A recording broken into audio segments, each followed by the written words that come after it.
Um, Welcome, everyone. We will continue with our uh, teachings that Venerable will give us on practical Buddhism, which has been our Sunday topic. Okay, Venerable, I turn this over to you. Okay, shall I begin? You had said I needed to wait a couple minutes for the technical issues. Is it okay to begin the talk? I think so. It's Okay. just past 10 and we do have people. Okay. Do you think we should wait for a few Well, no, more I was asking that there was a mention of technical difficulties, so I didn't know if I needed to wait. But if everything's fixed, then I can continue. I think so. I think it is. Okay. Well, in any case, we'll begin with a little bit of meditation. So before we start the talk, why don't we just sit here quietly for a couple of minutes?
Okay. So, last time I was last time I was in Bangalore, I spoke about mind training. We had a number of different topics that we could potentially talk about, and so I'd chosen that. And I had thought to speak about several different kinds of mind training. There's many different ways to approach it. But as often happens, it didn't get to everything I had planned. So I ended up talking about the eight adverse thought transformation or mind transformation by Langri Tangpa. And so I had hoped to get to talk about the Bodhisattva Charyavatara, which I didn't get to talk about. So I thought we could talk about that a bit today. I imagine some of you have already had teachings on this, but it's always nice to go over this text. So I imagine, again, maybe for some of you, this is a review, but nevertheless, I'll just talk a little bit about the story behind the text, and then I can talk a bit about my own experience with it. I noticed one of you has just gotten the book. Maybe if any of you have it, or if there's, I imagine if you don't, it's probably possible to download it. If you search online for Guide to the Bodhisattva's Way of Life, I think Stephen Batchelor's translation is available for free. I'm sure there are some translations that are available for free. There are many. So this began at Nalanda Monastery, which many of you know in Northeast India was the major center for scholastic Buddhism in the latter half of the first millennium. And Nalanda was a very competitive place to be. It seems that there was they were quite strict about who could enter the monastery or the university. And within that, then they were constantly testing them and their abilities. It seems that the saying anyway, which seems to have some truth behind it, is that from Greece to Japan, so across Asia, there were people coming to Nalanda. So Shanti Deva was a monk there. He had actually, it looks like he'd been a minor government official before he became a monk, but he kept his, so that meant he had some education, he had some ability to read and write, but he kept that sort of hidden while he was there. So he spent most of his time in his room without really showing the signs of having any scholarly understanding. And so the monks were a little bit unhappy about this, or maybe they were just, they liked to say, haze the new people. So they wanted to make him look like a fool in front of everybody else to show his lack of understanding. They said that the nickname they gave to him was Busuku, which supposedly mean in Tibetan is Samyal Tong, which means to eat, sleep, and defecate. So it said that that was all he did, was to do those three things, the three discriminations, it's called. He didn't have any other real activities. So they asked him if he could please recite a text in front of the monastery, which was a standard way of testing somebody. So he asked, he told them, he asked them, should I recite a traditional sutra or a new composition? To which they were all very happy to say, well, why don't you recite a new composition, thinking this would embarrass him more. So when he did that, when they asked him that, then he sat in front of the assembly and began to recite this text, the Bodhisattva Charyavatara, which he had been composing in secret. And it became clear quite quickly that he was quite a genius, both in terms of his understanding of the teaching, that's the most important part, but also his compositional abilities in classical Sanskrit. And then it said that in the 9th chapter of the text, there is a verse, Gansing Gorango Mepa, Loi Dunami Nona, Detsena Bashen Mepe, Mepa Meba Rabu Ji. So this means whenever a thing or a non-thing does not appear to the mind, then because there is no other observed object, then place the mind in peace in lack of observation. So it said when he recited that verse, then he ascended into the air, into the sky. So you have to see the picture. There's the classical picture of him floating above the throne. And then it said that he dissolved into the nature of space and delivered recited the rest of the text, the voice from the sky. And then it said that after the recitation, then they were curious, so they went to his room and they found that this text was hidden in the rafters above the ceiling that he'd been composing, but they couldn't find him. Later, it said that they discovered him somebody at least discovered him in retreat in the forest, which was sort of made sense given that the 8th chapter of his text talks all about when am I going to go to retreat in the forest? Why am I wasting my time waiting? So they asked him to teach, but he refused. He said he wasn't ready. It sort of wasn't the right time. But he did have one other text, the Diksha Samuchaya, which is the compendium of training, which is also available. I'm not sure if he did that, composed that later or before. I can't remember. Anyway, so that text then became one of the classics of Indian Buddhism, and it's for a number of reasons.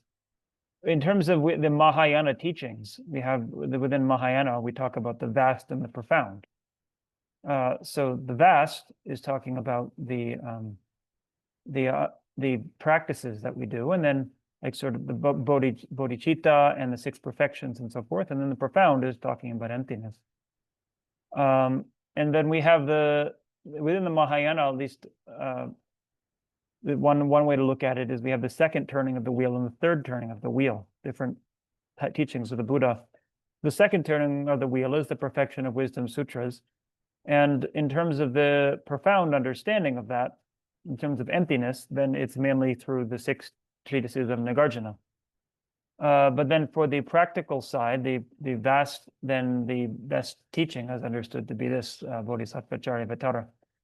Of course, it's also outlined very extensively in some of the text of Maitreya and the commentaries by Asanga, but it's much more concise in Shantideva's text, and a lot of ways more practical. If anybody has read the Mahayana Sutra Lamkara, which compared to Shantideva's text is a lot more thorough. It's just a long list of all of the Bodhisattva practices, but it's very technical. It's very useful if you want to understand all of the Mahayana sutras and the practical teachings in them, because it summarizes it all in a short, not that short, about 100 pages, but very concise language. But it's not really inspiring in the way that the Bodhisattva Charya, the verses can be. So within the Bodhisattva Charyavatara, then there are 10 chapters. Generally, although all of them are excellent, the ones that are really considered the masterpieces are chapter 6 and chapter 8. Chapter 6 is on patience, and chapter 8 is on meditation. But when it says meditation, it's mainly about 2 things. One is about the faults of attachment to worldly activities and encouraging us to go and meditate and not to get involved in worldly activities. And then the exchanging self and others. That's a very substantial part of the chapter. The actual part about how to meditate is about 1 verse, the very last verse of the chapter. It just says, what is it? Oh yeah. Anyway, data, it's not coming to mind right away, but the point is it basically says, in order to dispel the faults of distraction to wrong objects, then I should place my mind in equipoise on a correct object and meditate. So that's basically all. It's not, we might think a chapter on meditation is going to give all kinds of instruction about how to sit, how to focus the mind. It's mainly just inspiration for meditation. And of course, the exchanging self with others is a kind of meditation. So that is also mind training, but I'm not probably going to get to that today unless there's extra time, which is doubtful. So the 6th chapter on patience is all about how to work with anger. And so that is the basis for a lot of the mind training teachings. So within Tibet, then this text became one of the most widely disseminated texts. It's among all 4 schools of Tibetan Buddhism, it's a very central text.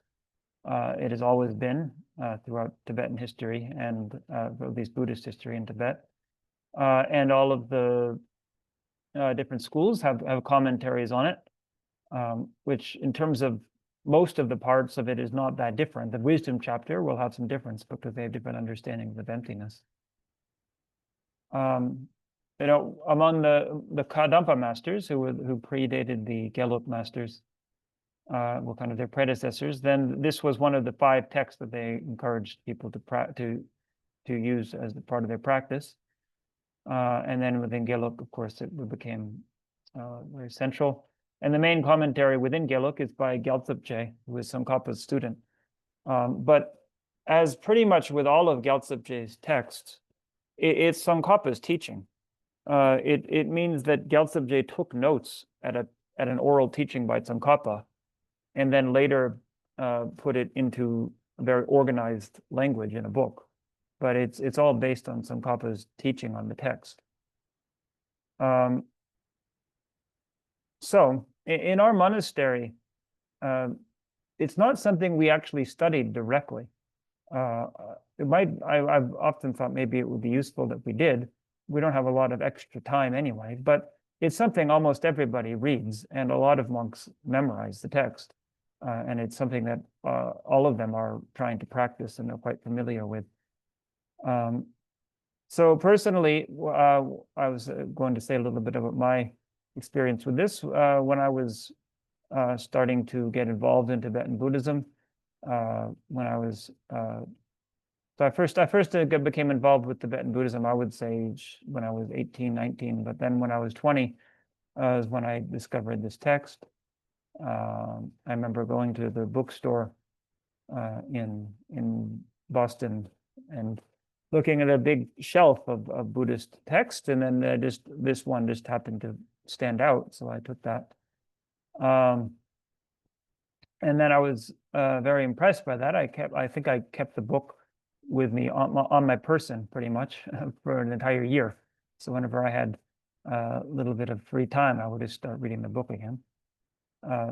So it was an important part of my own practice early on, reading it in English. But then later in the monastery, I thought it would be good to try to memorize the text in Tibetan, so that I could have familiarity with it, and also the understanding generally is that if we make a connection with these texts, then we'll continue to meet with them just like a teacher. So maybe by having it in memory, it would create an imprint that in the next life I would choose that book again on a bookshelf. So we don't have a lot, as I said, a lot of extra time. So rather than focusing on it as my main practice of memorization, I just did a little bit. So I did 1 chapter a year. So in 10 years, I was able to do that. We are able to give an exam in the monastery on memorization as optional if we've memorized any particular text. So this is actually in a little over a week, I'll be giving the exam again. It'll be the 5th time I gave the exam on this text, and probably the last time. So a little bit sad about that, but once we start the Dharma class next year, I don't think I'm going to have time to recite it regularly. And in even any case, actually, we're not eligible for the exam anymore. So in that regard, it's unnecessary. However, I certainly hope once everything is done here to continue looking through this text regularly.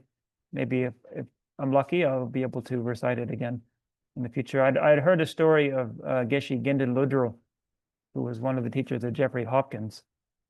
Jeffrey Hopkins talks about how Geshe Gendon Lodro, whenever there was a pause in the conversation, he would see him reciting something under his breath, and he eventually figured out he was reciting the Bodhisattva Charyavatara.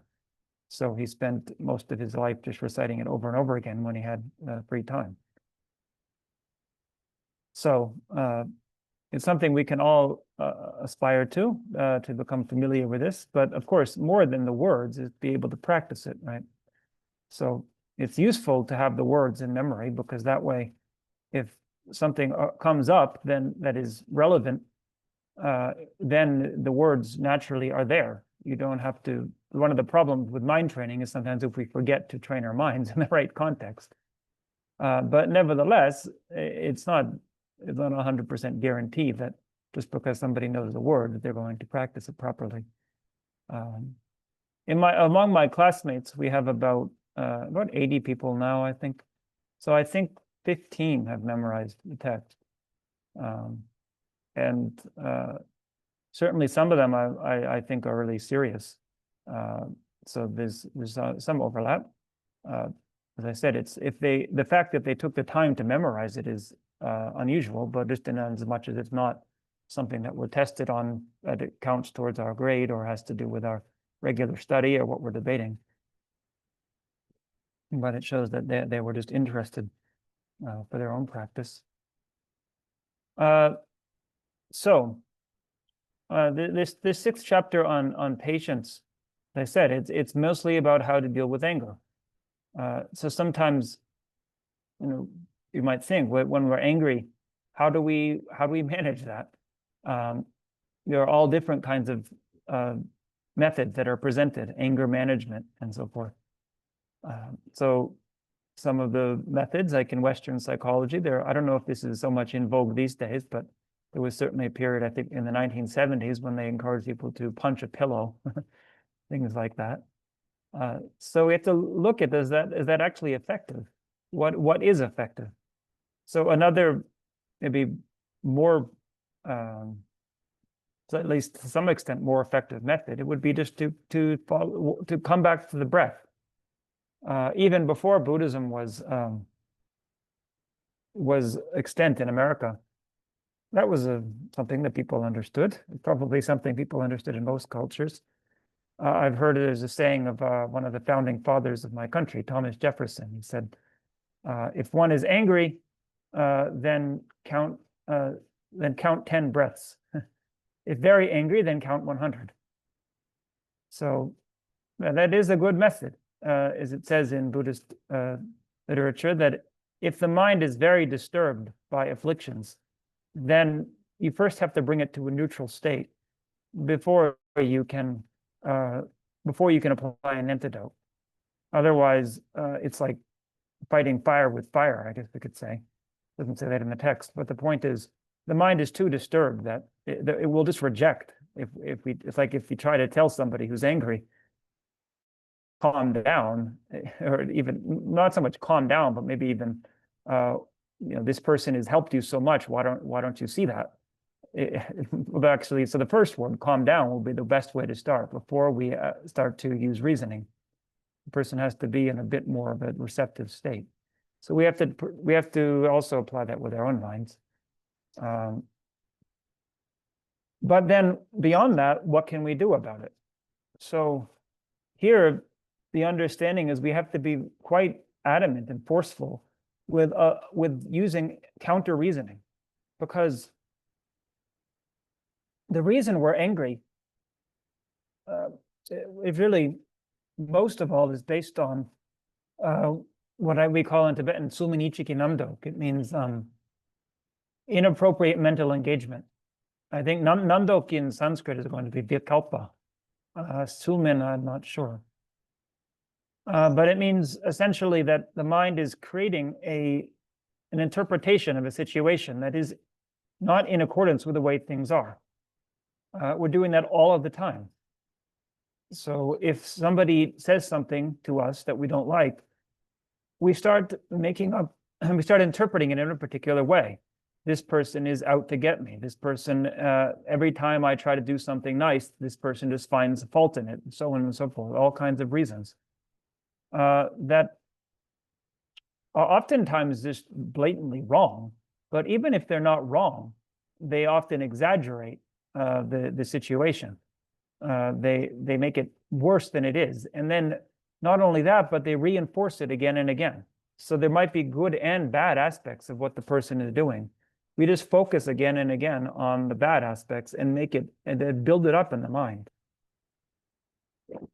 So as it says in the Abhidhamma Kosha, another text by Vasubandhu, he talks about the three causes of affliction. So he says, if we have an abandoned affliction, trage it's called, which means that which is subtle and expands, right? That's a good way to think about afflictions. They're subtle in our mind, but then they just grow like a tree. So we have an abandoned affliction. We still have the seed of affliction. And if we're near an object that might give rise to affliction, so something that we're attached to or somebody that we become angry with, and then if we have this sumini chikinamda, this inappropriate mental engagement, then afflictions will arise in the mind. So the first one, the seed of affliction, that's very hard. You have to be very advanced to abandon that. Being around the object, we can try to be away from the object. It's a little bit easier to remove ourselves from objects of attachment. That's why some of us come to a monastery. But removing ourselves from objects of anger is pretty difficult, especially if our mind is making up stories. Then wherever we are, there's going to be some kind of reason to be angry. There's always going to be something to be that isn't quite right, and then making a big deal out of it. So the only real thing we can address is this inappropriate mental engagement. So, like I said at the beginning, if we start by focusing on the breath, the advantage of calming the mind down is that we might start recognizing our own patterns of thought. However, that also takes some time. So what we also want to do is habituate with countermeasures, different ways of thinking that are more wholesome or just more constructive, that lead to better outcomes. So as we'll see, this entire chapter on patience is all about that. It's just going through all different ways of thinking differently, of thinking about an object of anger in a different way, that it no longer becomes an object of anger. And if we familiarize with this, then it won't take so long for it to click in the right situation. Might take somebody to point it out to us, but over time, we might also just be able to point it out to ourselves. So that the anger, even if the anger is there, we don't necessarily have to identify with it. We can recognize my mind is just going out of control and is angry, but it's a delusion. It's based on a delusion, and having some confidence in that. And thereby, we don't necessarily have to follow through with it. There's a story that my cousin once told me. It's sort of illustrative of this. He said he had a friend, he stayed in a hotel, this very nice hotel room. And while he was trying to sleep, then somebody was in the next room, was playing the television very loudly. And so he was getting very frustrated and thinking, I have a meeting in the morning and this person is agitating me and making this whole story about how they're disrupting my activities, my sleep. And so they got out of the bed and started pounding on the door because there was a door between their room and the next room. And just yelling and telling the person to turn off the television, and they wouldn't turn it off, and getting more and more angry. So finally, this person tried to open the door, which was open. It wasn't locked. He walked in and discovered that it was the television in the next room in his own suite. It was his own television. That there was nobody there. So this is quite a how do we say? It's a good analogy for how often things unfold in life. We project all kinds of things onto sometimes another person, sometimes there's not even somebody there on the other end that is doing these things to us, but we make a whole story about it. We start to imagine all of the ways that they're trying to actively be negative towards us or to harm us, and oftentimes it's not like that at all. What's going on in their mind is completely different from what we project. So that's one way to think about it, and there are many others. Even if the person is actively trying to harm us, that still doesn't mean that it's useful for us to get angry. So one of the verses in this chapter, Shantideva says, if I were to say, that I should not, that I should, it is, I should get angry at him, that he's a worthy object of anger because he's actively trying to harm me. It says, but then if, like a doctor, he was actively trying to help me, how am I ever going to develop patience? So if we see patience as something that is worthwhile to cultivate, not just as kind of a hobby, but as something actually necessary and something that almost like an emergency. Lama Zopa Rinpoche often would talk this way, that we have to recognize the kind of the state that our mind is in is not safe. It's going to lead us to potentially very harmful consequences. So we feel we need an antidote, we need a medicine, and patience is that medicine. Then there's no way to cultivate patience if nothing makes us angry. There's no such thing. It's not patience just to be sitting in a room doing nothing. It's patience when we are exposed to an object that could ignite anger, and we transform our minds. So we have to actually think that the person who's harming us is helping us. Doesn't mean that we have to acquiesce to everything that they do, but we have to temper it with an accurate assessment of what's going on. So we talked about that a bit last time with the 8 verses of thought transformation, which, as some of you will recall if you were there, is very much just about seeing those who harm us as people who help us, and transforming the mind and putting the blame on our own self-cherishing, our own tendency to make ourselves more important than others. Seeing that as the major fault. Again, as Shantideva says in this chapter, his stick and my body, they are both conditions for my being hit. So why do I get angry at the stick and not at my body?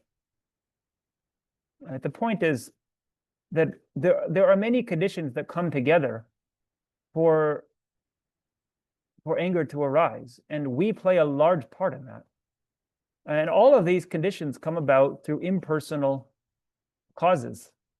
There's nobody out there who just comes out of nowhere and decides I'm going to be an angry person. There are always reasons behind that have nothing to do with a fixed self.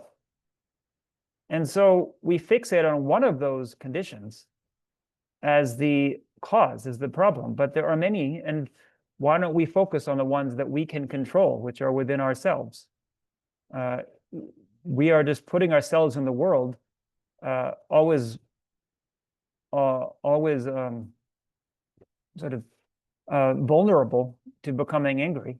If we don't address that, then it's just natural that anger is going to arise when we meet the right conditions.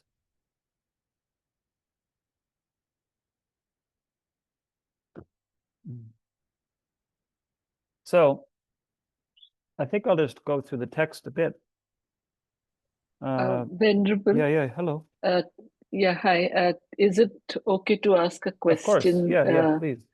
So Please this do. is about the 8 verses of mind training sure. Yeah, sure. You spoke about the last time you Sure. gave a teaching, Mm-hmm.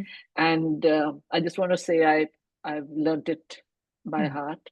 Okay, So, but the third stanza, which says, whenever in all my actions may I watch my mind, and whenever disturbing emotions arise, may I forcefully stop them at once, since they will harm both others and me. I do understand they will harm both others and me, yeah. Mm-hmm. But I have a bit of a problem with forcefully stop them at once. Isn't that, I mean, I know it's not meant to be suppressing, but how is it different from suppressing disturbing emotions? I don't see that. So Yeah, it's a very good point. So yeah, as I mentioned before, for example, one thing to start with is simply to come back to the breath. That is also, in some sense, forcefully stopping it. It's applying a method, right? It doesn't mean, so it's not that as soon as anger arises in the mind, then we take a whip and hit ourselves, right? It means that we are we are unremitting about applying an antidote. So we don't just say, well, there's nothing I can do about it, I'll just let it be. But we have to, when we're meditating, we have to be gentle with ourselves. We have to apply the antidote in a skillful way. So if somebody is injured, a doctor would say, I will forcefully try to treat them so that they don't die. But that doesn't mean that they just do surgery and cut out the wound or something like that. They have to do so in a very gentle and precise manner. So likewise here, when we have anger in our mind, we just have to keep trying to apply an antidote. But at the same time, part of that is working with our minds and being aware, okay, this is what I'm feeling. Why am I feeling this way? And continuing to focus on that sensation. So that is also part of applying the antidote, rather than just saying, I'll just leave it, I'll just get back to what I was doing and not think about it anymore and don't make a big deal out of it. Now, sometimes that is also important. Sometimes we need to take a break from things.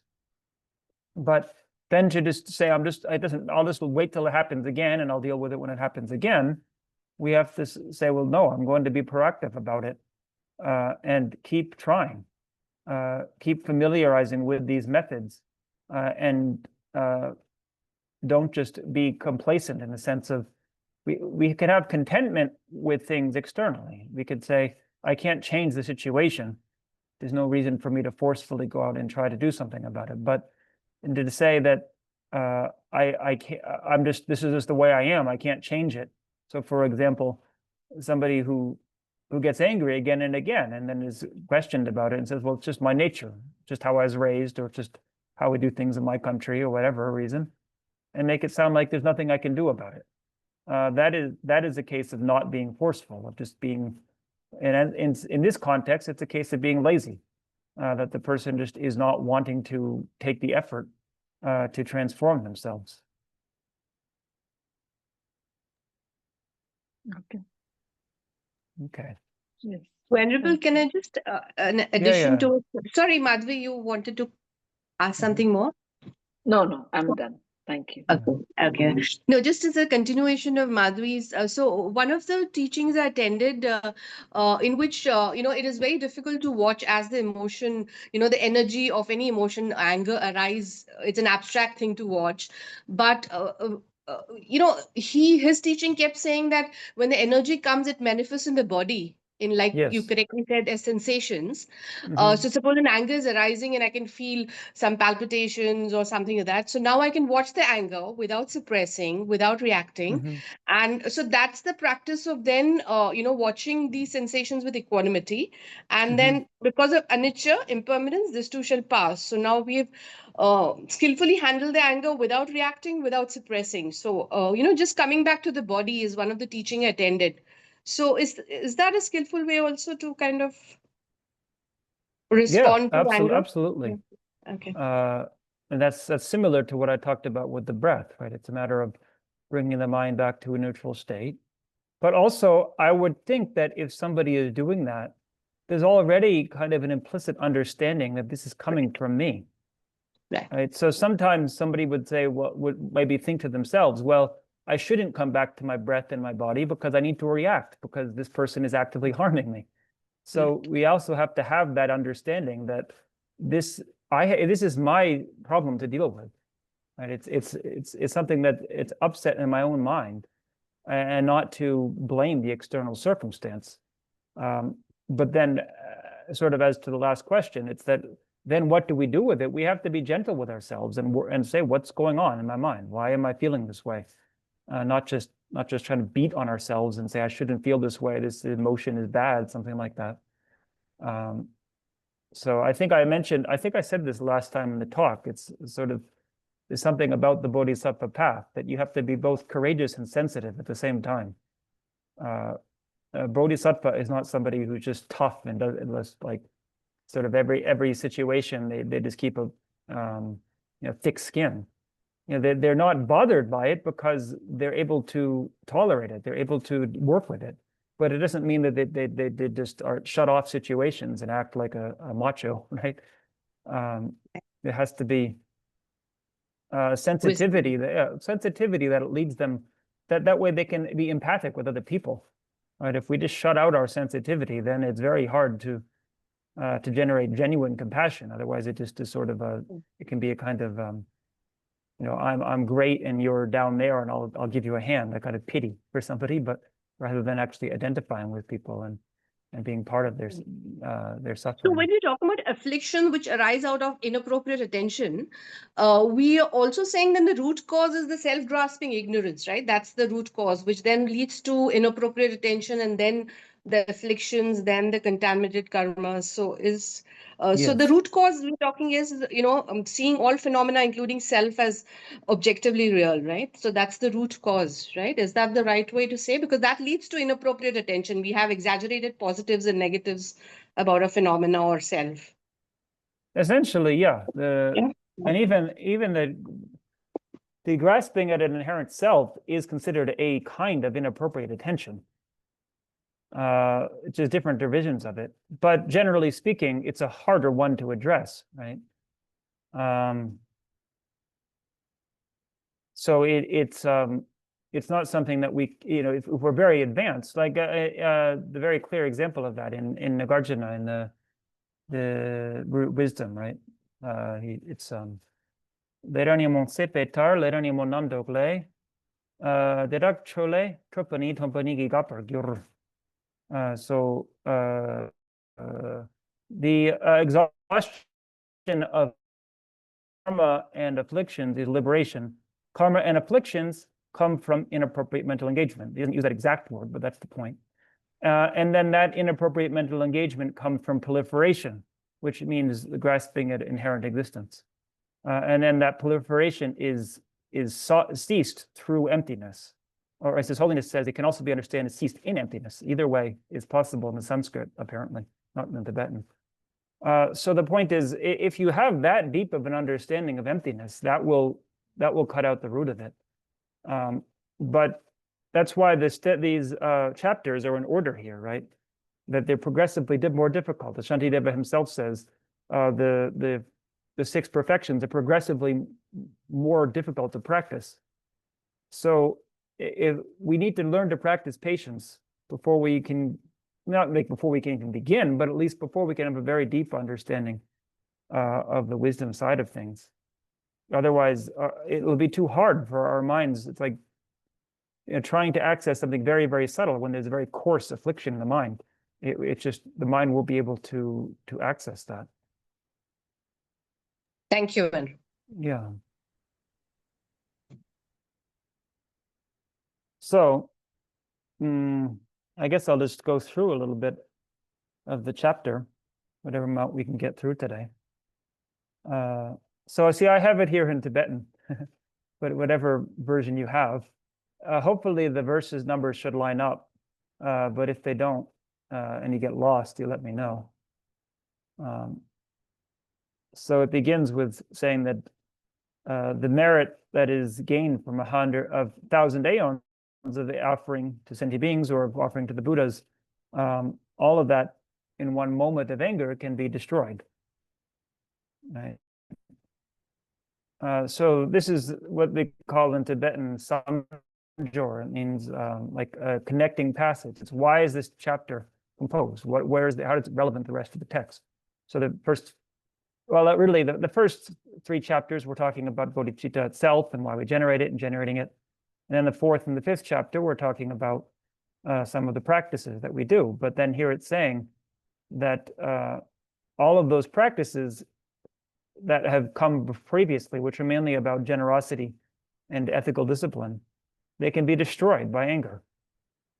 So that is how it is understood in this tradition, that anger is different than certain other afflictions, because not only does it become non-virtue itself, it destroys previous roots of virtue.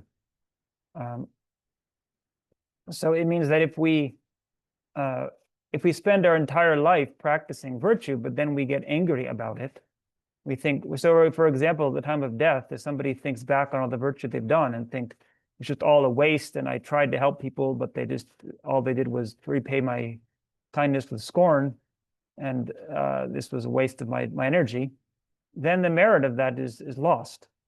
Now What is not lost necessarily is the habit of acting that way. But we talked about merit last night. Merit is a little bit more fluid. It tends to go up and down. It's a bit, what do we say? It's unstable, right? So the wisdom accumulation cannot be destroyed. Understanding that we gain throughout lifetimes, it might not always be manifest, but if it's true understanding, it won't get lost. But merit is very highly unstable. It will go up and down. And through strong anger, we can destroy that. So that's one of the reasons that anger is considered the worst affliction. It is so destructive, both in terms of externally in our lives, but also in terms of our spiritual path. It prevents us from making progress. So it said, for example, a bodhisattva on the path of accumulation or even on the path of preparation, with anger, they can delay their progress for a long time because they destroy the roots of merit. So they don't lose the wisdom that they've cultivated, but then they have to start over again, gradually building up that merit.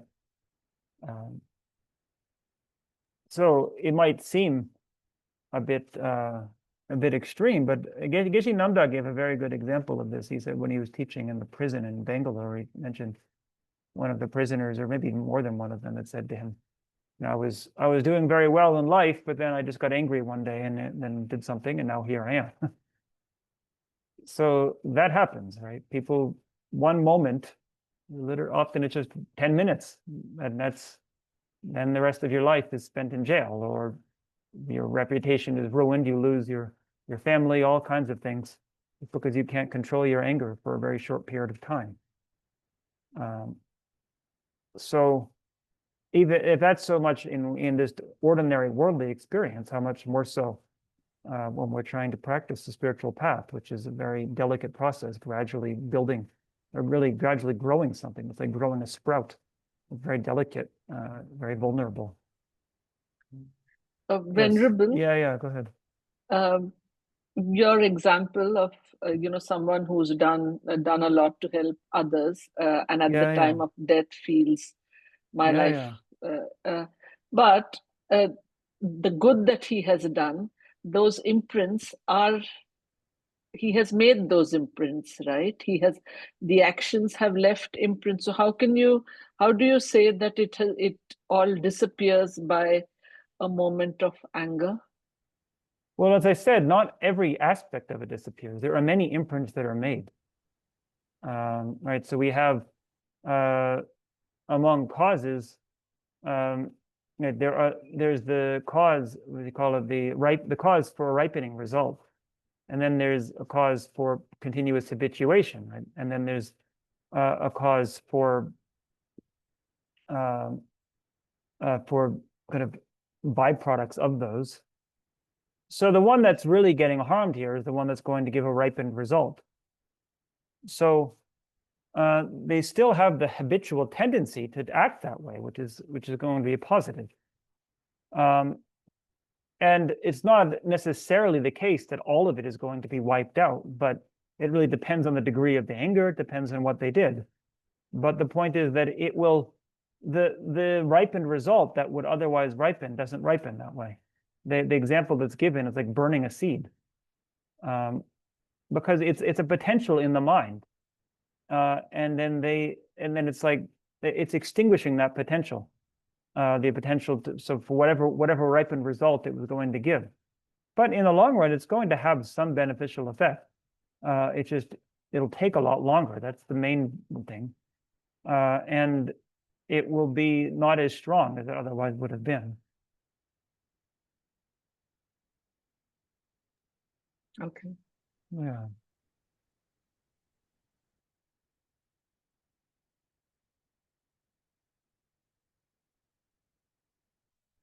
So I mean, I think we can imagine it even given the same the worldly example, maybe because it's harder to think about it in terms of lifetimes. We can't talk from experience, but we can imagine somebody who their whole life they've cultivated have developed a very good reputation as a very magnanimous person, and then they kill somebody. Imagine all the reputation they've cultivated, how that can get destroyed. People would just think, oh, I put all my trust in you, and look at what you've done. And people don't respect them in the same way. But at the same time, they did good things to people, and people will still remember that to some extent.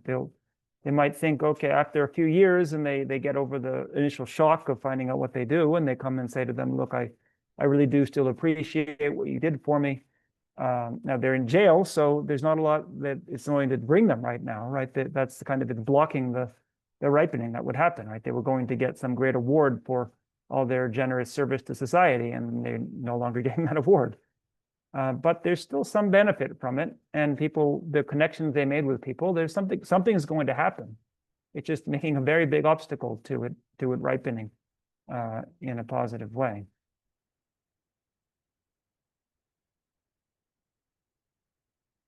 So this is why Shantideva continues that Shedan Tabu Dipa Main. I mean, there's no sin, I mean, literally sin, but like non-virtue, like anger, like hatred, actually, Jedang. It means the same thing in Tibetan. So this is the strongest. Nothing else can match this for these reasons that he just described. And then Zopa Tabu Kadut Main. So there's no austerity like patience. Right? So it's one thing to be able to fast for 20 days, or to be able to in ancient India, people did all kinds of things like sitting under the hot sun with the fire burning around you and trying to prove your austerity, your degree of tolerance to pain. But to be able to respond to harm with benefit is the greatest austerity. And also because it's the countermeasure to this anger, which is the greatest non-virtue.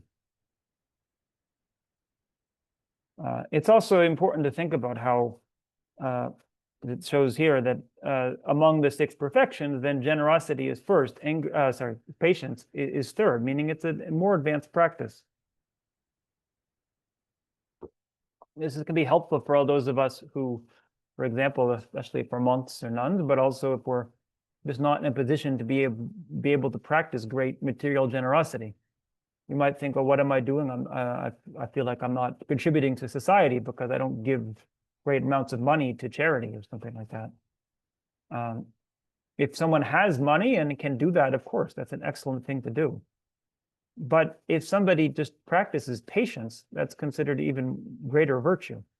That in their everyday experiences, their everyday interactions with people, if they respond kindly to people, we can think, is that making a greater contribution to society? It's hard to measure exactly, but what would seem to be a better society if everybody who had money just gave all their money away to everybody else, but then everyone was angry at everyone else all the time? Or if everybody had just a little bit, just what they needed, but they were all kind and compassionate with each other. So again, it doesn't have this kind of dramatic impact that we tend to associate with some other virtues, but we think about the tremendous impact it does have when we really reflect upon it, practicing patience for ourselves and just for society as a whole. Every time we meet anybody that we act with compassion, how that's going to have a trickle-down effect, we would say, that they then feel a little bit better, and they're also inspired by that. They see that this person didn't respond with anger, and then they think, maybe I should behave that way too. They don't even have to think that consciously. It just becomes a little bit more encouragement to do that. So this is a great contribution to society as a whole. So then it says, so thereby one should forcefully, through many methods, meditate on patience, as we were talking about before. Don't be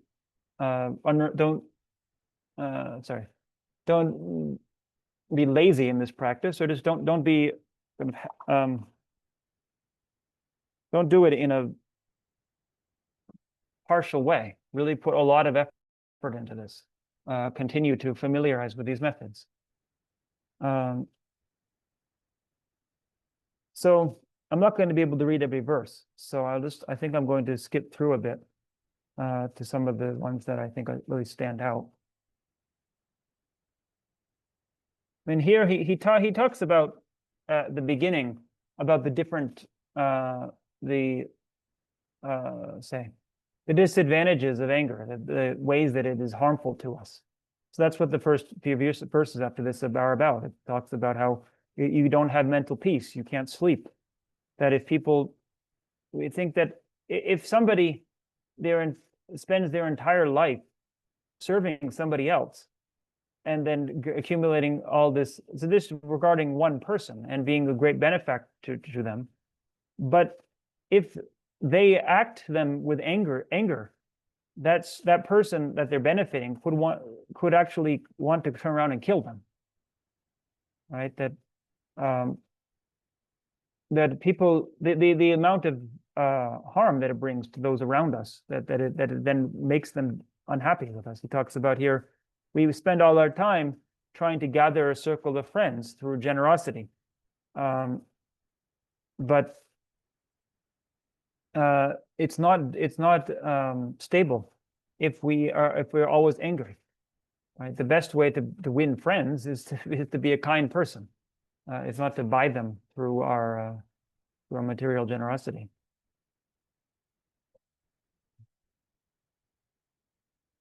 So then he talks about how anger arises. He talks about it comes from not getting what we want and being blocked from meeting with what we don't want, and then being blocked from getting what we want. So through this dissatisfaction that comes from that, then anger, it just grows in our minds. So one way to counter that is to be a little more content with what we have. If we're always wanting more and always feeling that what we have is not enough, then it's just natural for anger to arise, because we're going to be angry at the situation, angry at the people that we perceive as thwarting our getting what we want. So the first thing here then is to just cultivate a happy mind, cultivate a mind of contentment and living simply. So the one verse here that His Holiness always quotes, Gache de la miga chichik yu, de la miga chichik pen. So if there's a situation and we can do something to fix it, then what's the use of being unhappy? Venerable, which verse number? Sorry, this is verse 10. Verse 10. Okay. That's good. You mentioned that. I'll try to mention that. If it doesn't line up, you tell me, because as I said, it might not always line up. So it says, I think in that English, it often says, what's the use of worrying about it? But literally the Tibetan says, what's the use of being unhappy? What's the use of displeasure with the situation?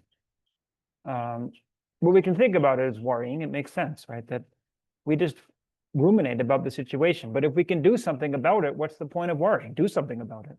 But then if I can't do anything about it, then what's the use of worrying about it? What's the use of being unhappy? In either case, it doesn't help. It just agitates our mind and then just leaves the imprint to get angry again. So then in verse 14, he talks about how if we familiarize with something, there's nothing that doesn't become easier with practice. This is just the nature of things. So similarly with harm that's done to us, if we train ourselves by responding to small harms with patience, eventually we'll be able to respond to greater harms. So sometimes people ask, I think there were quite a few questions about this last time. We talked about the 8 verses of mind transformation, that somebody is abusing you, or somebody is sort of, how do we say it, is they're doing things in society that are suppressing you in some very serious way. How can we transform our minds there? Well, the one answer is that's not that common. That we have a lot more situations where people are just hurting us in very small ways. So we can start with those. And if we do that, eventually those bigger situations might be easier for us. But in the meantime, there are a lot of things that happen that really aren't that big of a deal, but we get in the habit of making it a big deal out of it, and then it just becomes worse and worse in our minds. So when people just say things not quite what we wanted to hear, or we expected a compliment and they didn't give a compliment, something like that. It's just like a childish thing almost. We gave them a great gift, and then they didn't thank us, and then we get angry. But then we can think, well, what was I giving the gift for in the first place? Was it because I wanted to hear thank you? That wasn't the right motivation in the first place anyway, if we're trying to practice generosity. So with those little things, we can take a kind of joy in it after a while. We can take a joy in thinking, here I have the opportunity to practice patience.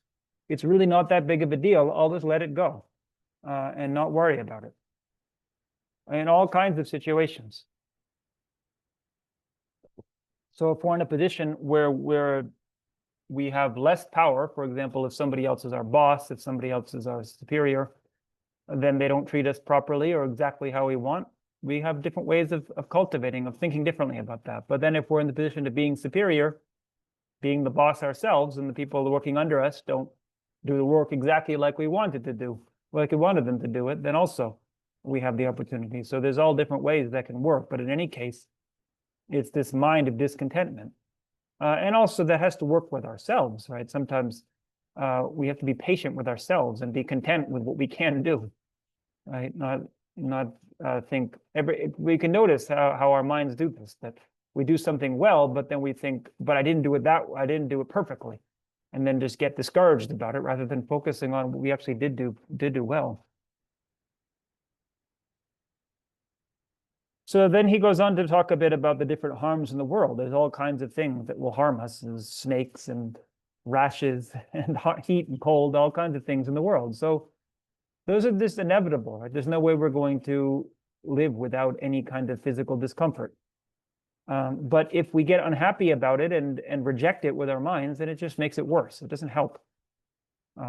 So we can't necessarily change the external circumstances, but we can change how we react to it. We can change whether our mind is he gets upset by it.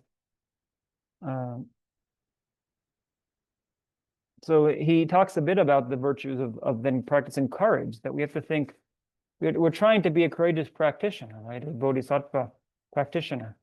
So then if we get all agitated about these tiny things, how is that in accordance? Like somebody who's in battle, who by worldly standards is a great hero, right? If every time they step on a pebble on the battlefield, they get agitated, and then they're not going to be very effective, right? It's just in that culture, it's seen as you have to be tough, you have to just put up with these things. So much more so when we're trying to practice the bodhisattva path, just let it be. Sometimes we're going to have little things that harm us, and not get too agitated about it.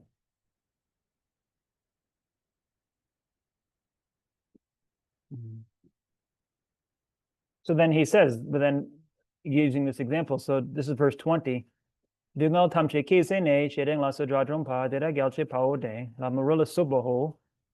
the one who kind of brushes aside all suffering, essentially. Kizu in Tibetan, it means like just sort of, it can mean to denigrate something, but here the point is that if there's suffering, just let it be, not let it harm you. And then the one who then crushes the enemy of anger, he says that is the real hero, right? Other people just kill corpses, the literal reading in Tibetan.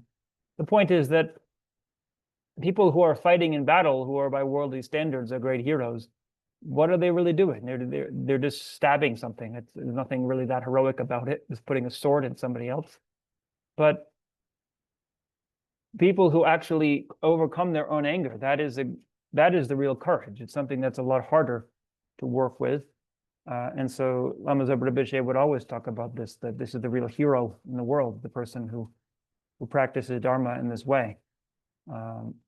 It's a good way to try to reflect on that again, and even in modern culture, we don't think nowadays people who kill others in battle aren't usually the ones who get quite as much renown, but things like sports heroes and actresses, things like that, tend to be people who are very much admired by society. but we think about what are they doing, right? In a lot of cases, they're not any better. They're oftentimes less mature than other people. They have all kinds of problems with their personal life. And so is that really something we want to emulate, right? Whereas Lama Zopa Rinpoche would say, what we want in our culture is to cultivate that young people, they look up as heroes, they look to great examples, people who benefited a lot of people, who were magnanimous. That's what we want to try to recollect, not just people who are religious practitioners, but just in ordinary society, people who really try to practice nonviolence and try to make social change in a positive way.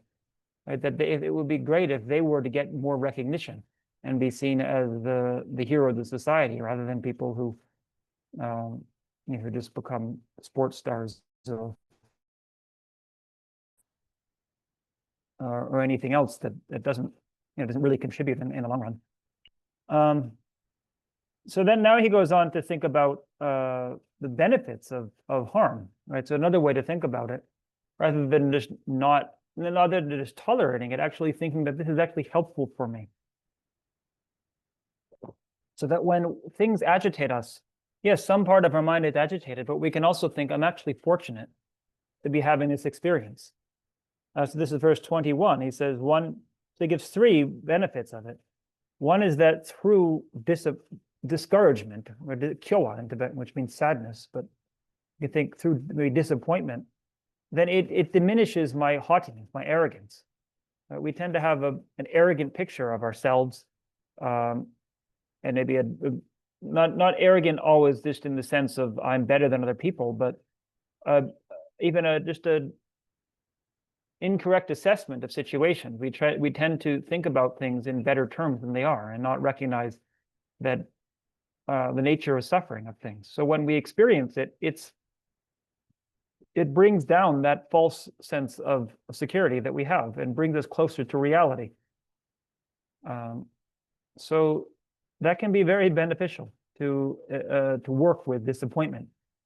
So of course, some part of our mind is discouraged by things, but some part of us feels this is just an appearance to my mind, and I'm very fortunate to have this and to be able to work with this situation. And then secondly, that we generate compassion for those in samsara, right? So we think, if we never experience suffering, how are we going to identify with the suffering of others? Right? So we could think about, for example, when you have bad things happen in your life, so something that some people think is just terrible, like somebody close to you dies, or even a child dies, which some people think is just is beyond, like how could you possibly recover from something like that?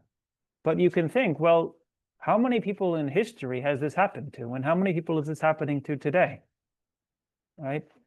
I'm one among many. In order to identify more strongly with the human race and have compassion for people, to be one of the many who experiences this, rather than thinking, I want to treat all others with kindness and help everybody, but I don't want it to happen to me, right? Then that actually diminishes our ability to be compassionate to others.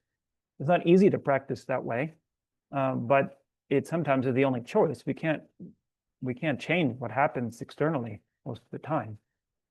And then finally, Diklazen Shingelaga. So this is then we're then hesitant to engage in non-virtue, because we recognize the harm that it can bring, and then we take joy in virtue.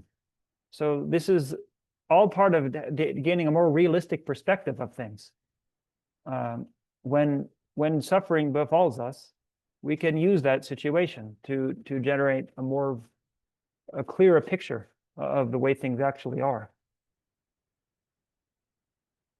So then he goes on to talk a bit about anger as an impersonal process, or the harm that's done to us. It's an impersonal process. We talked about illnesses, right? We don't get angry at an illness, but why do we get angry at people who harm us? And he says, I mentioned this before. He says that in verse 24 that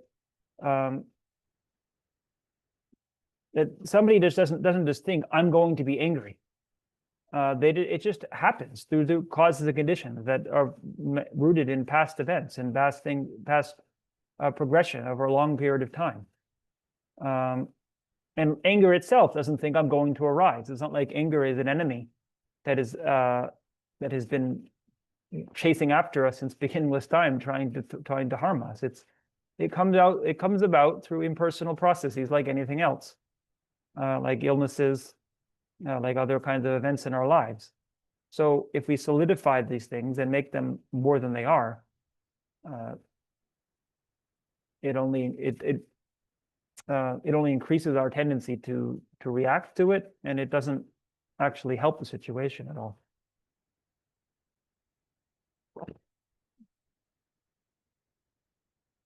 So he goes on for quite a bit about just causes and conditions and thinking about that. And then finally gets more and more subtle until he's talking about emptiness we talked about earlier. That we start to think about that even those, ultimately none of this is happening inherently. So he finishes this part with a bit of a debate, right? So he says in verse 32, well, somebody might debate if everything is not inherently existent, then who is it who is actually turning back anger? Who is practicing at all? So it's incorrect to say I should take a countermeasure to anger, because there's no countermeasure, there's no anger. But Shantideva says, but by doing this, it will put an end to suffering. So thereby it is proper to do so. And so it's like he talks about this quite more extensively in the 9th chapter. But the point is, we have to look at what's efficacious, right? If we just think that everything is empty, but then don't act to enhance certain mental states and to diminish others, then the result is we're going to suffer. So we could say, well, suffering is empty, it doesn't matter to me. But unless we're at a very advanced level, that's unlikely to help. The fact is, we don't want to suffer. And furthermore, if we really had that understanding, then that in itself would diminish the anger. So if the anger hasn't diminished, then it's a sign that we haven't really internalized that understanding of things as being free of inherent existence.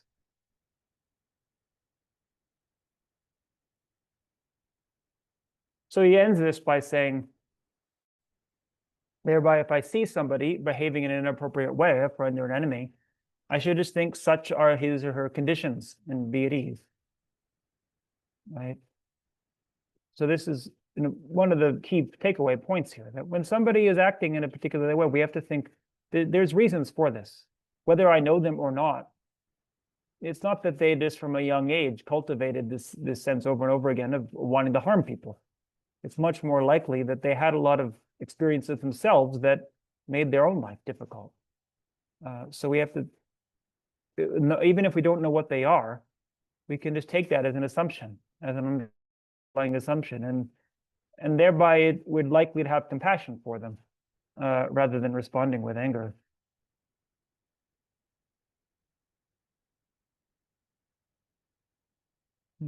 So then he goes on to talk a bit about how people do all kinds of things that harm themselves. We think about it in the world, trying to generate their own happiness. People go through all kinds of difficult experiences or thrill-seeking, things like that. Trying to achieve, what do you say? What's the word? The word is not coming to mind, but if a man is attracted to a woman, or a woman attracted to a man, or whatever it might be, then if the person is not available, then the person who's actively pursuing them will take all kinds of measures to make that person be attracted to them, or to make circumstances appropriate that they can win that person. So that's what he's talking about here. I mean, historically, we see, at least in some of the old stories, of wars being fought over objects of attraction. But Which even just in verse number, ordinary life. Venerable? So this is verse Verse number. 35. Yeah. So this, it says, Okay. Pumi lasok topche chir, nyamshing secha lasok cho. So it's saying in order to attain women, then people will act violently or fast or so and so forth. One that always comes to my mind, I don't know if it's meaningful for other people, but I guess being from a European descent, it's just a part of our culture. If anybody has ever read the Canterbury Tales by Chaucer, I read that a few times in school. There is the Knight's Tale, which is about two young knights who are both attracted to this woman, Amelia. And they just drive themselves crazy for years and years trying to pursue her. And the story just goes on, and eventually they're both getting old and wrinkled and still obsessed with this woman. So we can think about that people just waste their entire lives just obsessing over an object of attachment. So the reason that's relevant in this context is that he's trying to elicit just a sense of looking at all of the different ways that sentient beings harm themselves. So we see them as something pitiful in a positive sense, not pitiful like we feel I'm better than you, but in the sense that we see that they're not these huge enemies that are out there to get us. Everybody is going through all this kind of suffering. So the point he then brings in here is if when they're under the power of afflictions, they do all these things that end up harming themselves, then no doubt, of course, that they're going to be harmful to me. It's just the way things are. What do I expect? If they can't even control themselves such that they don't even kill themselves, then how do I expect that they're going to treat me perfectly all of the time? So he says, if that under the afflictions, if they do things like kill themselves, well, if I don't even generate compassion for them, but at the very least, there's no use in my being angry, right? It's if you look at a child who is having developmental problems, it would be we'd say, may even be grotesque to get angry at them for that. But it's something naturally that we would think, well, this person, they can't help it. They're just a child. They don't know. But it's the same with other people, right? People are at different stages of development, and we see the way that they can't control themselves. There's no use in getting angry about it. It's not going to help them to develop.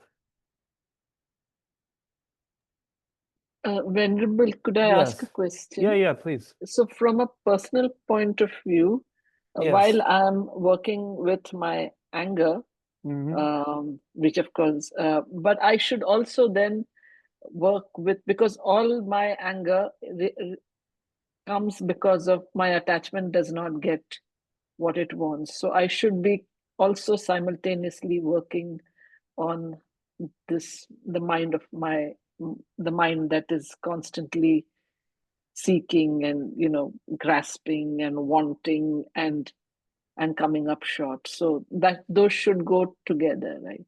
Yeah, absolutely. I mean, I think that those are two complementary aspects of the practice.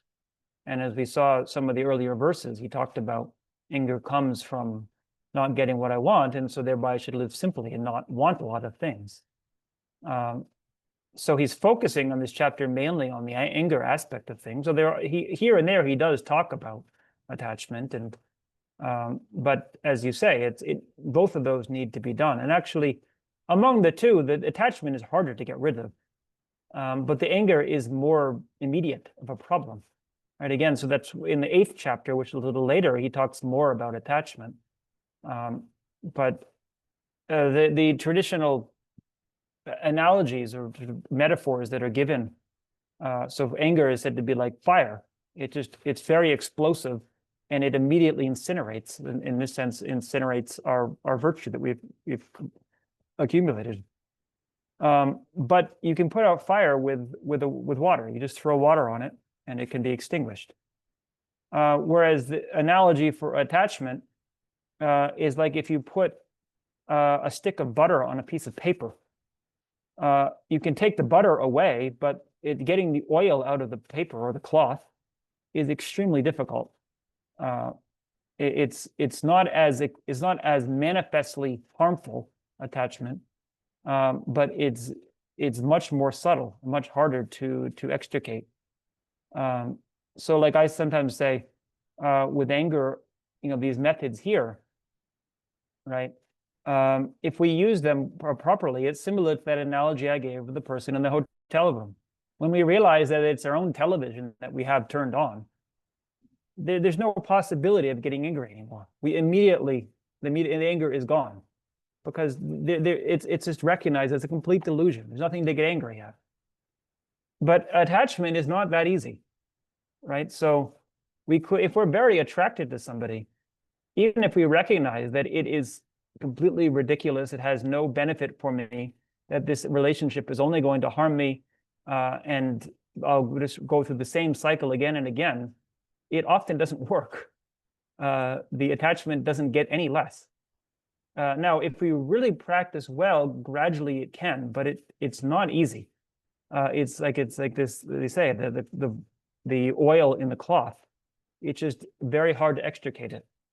So we start with the anger because it's more immediate, and it's more destructive. Right, and the attachment to external objects is one thing, like other people or wealth. Right. Okay. But Okay. it could also be attachment that, like, I want to be a certain way, and I Yes. keep coming up short because I am constantly judging myself and then saying, Yes. Yes. I haven't. So that's also, I haven't done enough. I haven't, whatever, practiced enough, read enough, understand enough. I am not there. And so that's also a kind of attachment, isn't it? Yeah, it's a kind of attachment to some extent. It's actually more a kind of pride. Now, again, don't misunderstand me that it's pride in this. It's not like I'm best.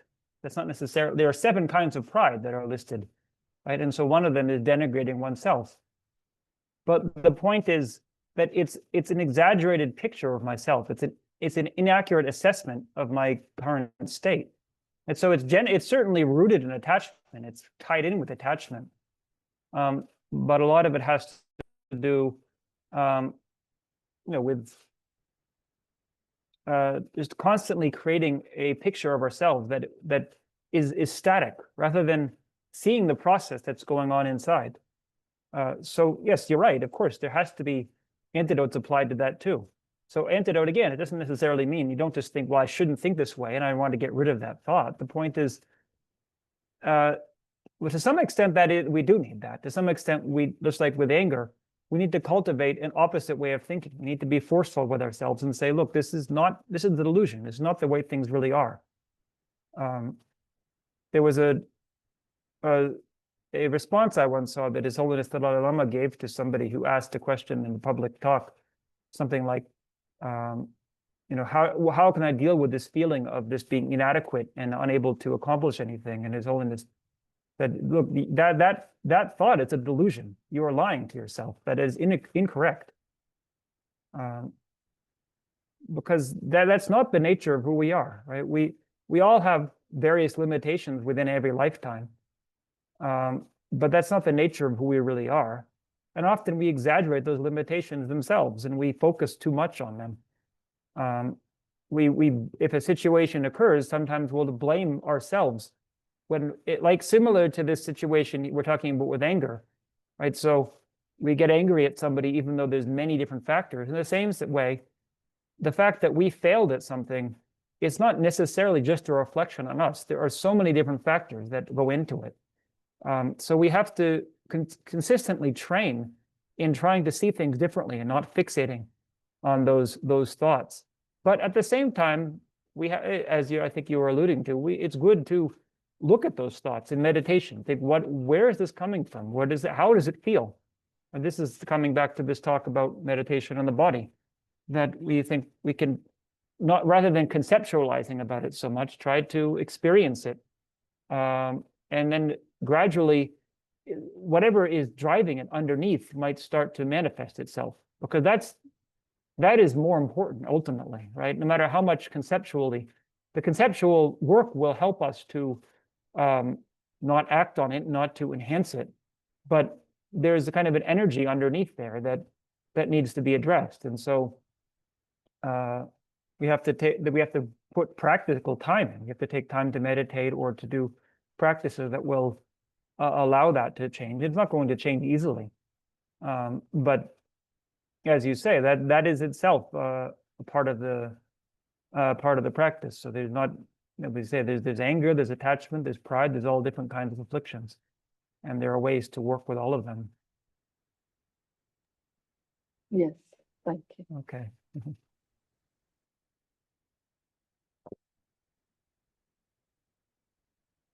Okay, so in verse 39, I think this is one of the very important ones, is thinking about the nature of beings, right? That get angry at us. So he says, if being harmful to others is just the nature of immature beings, right? Like this person who's harming me, then it's inappropriate to get angry at them in the same way I don't get angry at fire for being hot, for burning me, right? It's just the way it is. It's not, it's something to avoid. We don't want to get harmed. It's something to try to pacify, but anger doesn't make any sense. It's just the nature of how the being is. So we can think about that when people act this way to us. We think this is just how they are because of many causes and conditions. But then he goes on to say, but in actuality, the faults are adventitious. So it's not really their nature, right? The person is by nature peaceful, but they're being kind of, their mind is being hijacked by thoughts that they can't control, by emotions that they're not able to control. So, but at the same, still, it's inappropriate to get angry in the same way we don't get angry at the sky for the clouds, right? The clouds are the problem. The sky is not the problem. So the afflictions are the problem. The person themselves is not a problem. We want to help them to be free of those, rather than just identify them with their afflictions as if they're inseparable. So then he says about the example of the stick that I mentioned earlier. So if somebody hits us with a stick, we don't get angry at the stick. We get angry at the person who impelled it, who swung the stick. But in the same way, it's the afflictions that are swinging the person. The person is being controlled by the affliction. So why don't we go to the source? Right? There's one wheel, one cog in the process. We focus just on that one, as if that is real. So in the Tibetan here, there's one verse inserted that I think is maybe not in the Sanskrit because it's, as I recall, it's a bit out of place. So I'll just skip verse 42 here, but then verse 43 continues with the same subject of the stick, right? This is the verse I mentioned earlier. So his stick and my body are both causes for the suffering, right? So he has obtained a stick, I've obtained a body. To which should I be angry, right? So we play a part in everything, right? So not just our body, but our being here, right?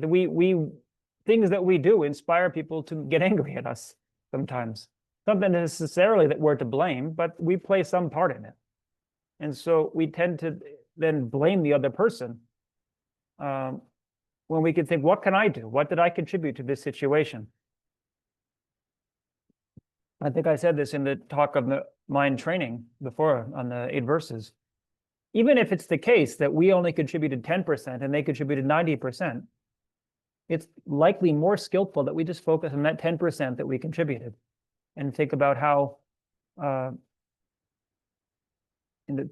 a sense of humility, a sense that this is my fault, but not in a sense of blaming ourselves, having a sense of true humility where it's a sense of compassion for the person. I did something that upset them. I really feel bad about that, and I want to try to rectify it, rather than trying to justify it and say, well, I deserve to be right here because I only did a very small thing and they did something so big. It's just more effective if we're trying to practice to become enlightened. We want to get rid of every small fault of our own So if we have the opportunity to do so, rather than trying to blame the other person, we should feel grateful that we get pointed out to us that we made a mistake. So you have your hand up. Yeah, Venerable, two things. Here we are saying, of course, that all afflictions and all anger, everything is attachment, anger is independently arising. But at the same time, when someone's harming us, aren't we also saying that there is some karmic debt which is coming back to me in this or earlier lifetimes? I would have harmed someone, so then our harm is coming back to me as a ripened result. Yes. Is that a good way to kind of confront adversities and suffering? Yeah, Or that's yeah. absolutely. That's actually the verse that I skipped. I don't know if that's what you noticed, but that's in the one that's in the Tibetan that I said is thematically, it's very useful, but it's thematically just, it seems to be out of place here. And so Okay. the point is, Oh, well, yeah, I'm not saying what you're saying is out of place. I'm just saying in the text in Tibetan that okay. I think that as I recall from looking at the Sanskrit version or the English translation of the Sanskrit version, that they said that this verse was maybe a later addition from somewhere else. But the point is, he's giving many different methods here, and he's going throughout the chapter. He goes through all these different ways of thinking about it. So that is another approach, is to think whenever something befalls us, to think that this is the ripening of my own karma from the harm that I have done to others in the past. And thereby also it's positive for me. I'm thereby purifying the karma that I created. I have these karmic debts to beings. So the point, as I said at the beginning, this chapter is just all kinds of reasons, right? So the 8 verses we did last time was quite brief. This chapter is very extensive. I think there's about 160 verses or so. So the 154 verses. So there's all kinds of different ways we can cultivate to counter all of the different ways that we project the situation as the opposite, where we think all of the different reasons that what they're doing to me is harmful. So we have the opposite way of thinking for all of them.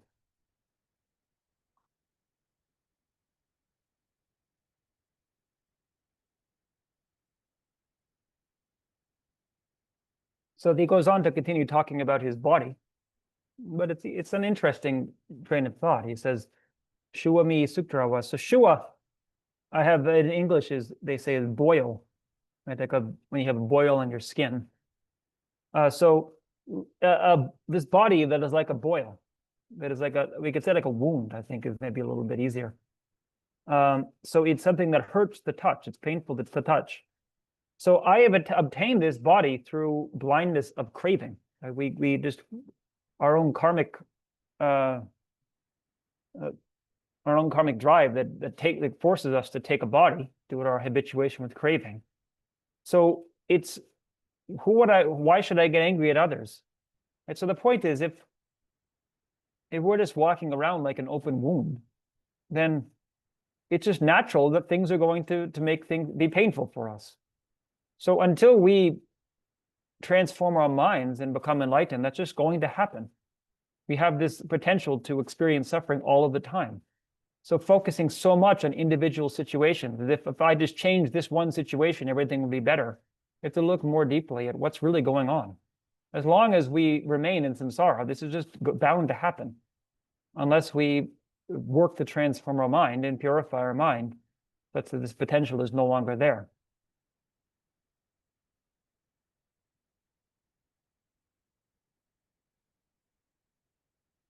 So then he goes on a bit to talk about, for example, the conception here of hell, which is that hell is something that it arises through our own minds, right? So the denizens of hell are said to be just projection of the being that's born there. It's like a dream.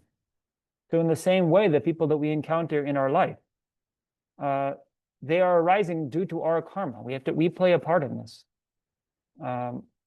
It's not exactly like the experience of hell, where it's really just purely a projection, like a dream. But nevertheless, our karma is inciting people to act in particular ways. This is part of Buddha's philosophy. It's an understanding that in any situation we enter into, the energy of our karma is affecting how other people react to us. So if people always are getting angry at us, part of that, even if there's no manifest obvious reason in this lifetime, it has to do with energy that we're carrying around that just interacts with their own potential to act that way and inspires them to act that way. So then he says, he turns it around and says, well, in that regard, I'm being harmful to them. By their harming me, I practice patience and I purify my potential to have this experience. But by my inspiring them to act out of anger, I'm causing them to throw themselves into hell in the future. So I'm the one who profits from the situation. They're the one who is being harmed by it. So how does it make any sense to get angry at them? What I should do is start to work on my own mind so that, again, I don't keep creating the causes for other people to create negative karma in relation to me. Venerable. Yes. So when you say that people carry some energy that causes others to be, whatever, nasty to them or, whatever, then something like this could probably be, like people could use it to justify, let's say, all kinds of oppression, like let's say the caste system in India. You could use that to say that, yeah, the lower caste people who are treated badly have created, and which is what I suppose they did, and have created the energy to be born as lower caste, whereas the upper caste people have created the energy to be born as upper caste. So that's a pretty scary way to think, isn't it? I mean, yeah, it's certainly a danger that has happened and it continues to happen. So last night, I think a lot of you were there last night, I mentioned about there's the wrong views in relation to the cause of suffering. The one is that there's no cause, and then another one I mentioned is that there is karmic causation, but it's controlled by a god. But the most subtle of these, even more subtle than that, is the view that there is karmic causation, and the wording in Tibetan is this, that it's by nature permanent, but it is changes due to conditions or on occasion. So my understanding of that is that it is what we might call karmic fatalism. So it's the view that when there's a karma created, it's just fixed. So it's to understand karma as saying, as you said, that somebody who is born in this lower caste, well, they just deserve that, and that there's nothing that can be done about it because that's just their karmic experience. The point is that karma is a kind of potential. So yes, they did contribute to that happening. It's not to blame them for it, but there is that aspect of it. But it does not by any means imply that it has to be that way. It ought to change. It's possible to change. They have other potentials as well. And it's like in this context, so we're saying that that I am the one who's creating all of these situations for myself, right? It's a way to train our own minds, right? We focus on that aspect of it. It's not even that is not entirely true, right? The other person is also contributing to it, right? It's not just me, but it's helpful for training my own mind to think this way. So, for example, we have the meditation on the foulness of the body, some of you might know about, which is to counteract attachment. So we find somebody very attractive. So to counteract that, we focus upon all of the parts of their body that we find unattractive and that are repulsive to us. And then we see them as repulsive, ideally. But it's said in the traditional text, neither of those is true. Right? It's not that their real nature is unattractive or attractive. But we focus on one to counteract an exaggeration of the other extreme. So likewise here, if we're focused too much on this person is bad and I'm poor me, I don't deserve this, and they're doing this all, even though I didn't do anything to deserve this, then we focus on the opposite. But in the case that you're talking about, if somebody is in a position of power and they're just focused upon, I deserve this, I deserve to be powerful, and because it's my own good karma, and everybody else who's under me who I'm repressing, they just deserve it, then that's an exaggeration to the other extreme. It's not really true. There are certain things about it which tends to be the case when people are in positions of power, whether they talk about karma or not. If they justify why they oppress a particular caste of people or class of people, they might have some kind of reason that they're using that has some grounding in reality, but they blow that way out of proportion, and then make that the only thing that is worth focusing on. So likewise, in this case, yes, this person is born here due to karmic conditions. Okay, let's forget about that and get on with trying to make it a better situation now, rather than focusing on what is beneficial for me and what I want, which is why I want to continue being in power. Yes. Yeah. Just slightly maybe Okay. not. It's occurred to me, in the Palestine-Israel conflict, Yeah. that it could well be that the Palestinians who are killed because of starvation and war and everything could probably be born as Israelis, and the cycle of oppression and conflict would continue. Yeah, I think it's quite likely, honestly. We say, meaning karma, the ripening of karma is inconceivable. It's just impossible for us to predict, but in a general sense, that kind of thing probably happened, right? I think about it, for example, somebody pointed out to me once, there's, without naming a name, but he pointed out there's a very, very well-known scientist who has made one of his objectives in life to try to undermine religion. And in the process of this, he's been almost to the point of being dogmatic about science. So somebody pointed out, I wonder if in a past life he was one of the Spanish inquisitors, right? So when the person is born in a place where Christianity is the dominant paradigm, and they get some kind of thrill out of dominating the people who have a different point of view, then the same thing happens if they're in the position where science is a dominant paradigm. Karma is very subtle. Our mind it creates a similar situation in a completely different situation, right? So likewise, as you're saying, who knows what's going to happen in the future, right? But there's no doubt that karma is being created, and it's not the end of the story. It's going to continue playing out if it's not resolved. So it's going to manifest in a way that is concordant with the cause.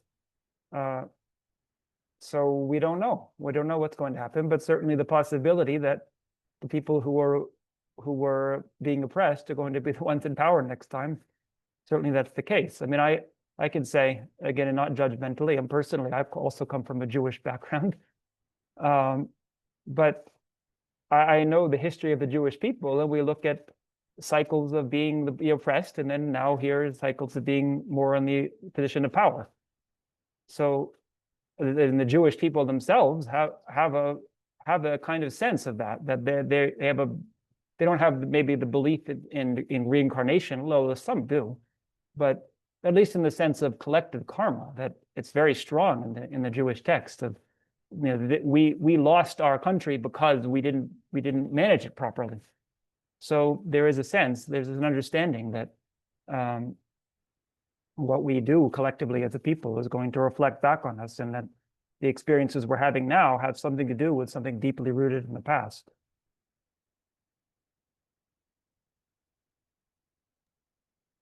Yes, yes. Except that because of karma, they might not be born as Jewish. Well, again, yeah, I they don't might know. be born anything. Yeah. I don't know. It's hard to Yeah. say. I think it's all kinds of things that could happen, right? It's as I say, it's very hard to predict. But certainly, yeah, the idea that somebody could be born on the opposite side, absolutely. The Buddha talked about that. quite a bit.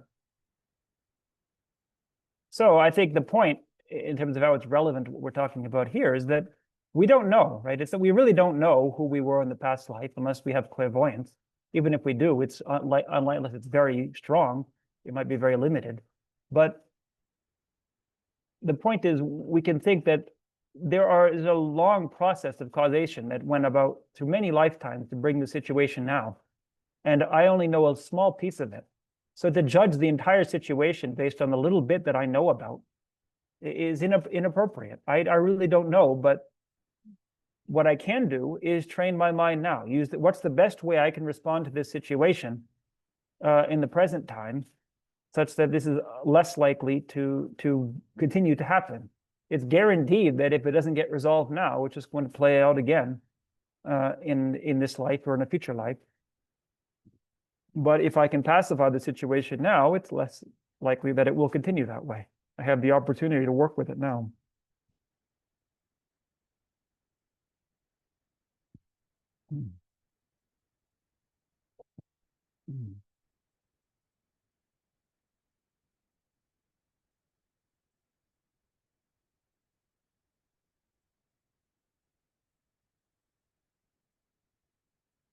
So, as I said, there's no way we'll get through all of it. I'll just focus on a few other key points. So in verse 55, it's quite important. He goes on about starting to think about,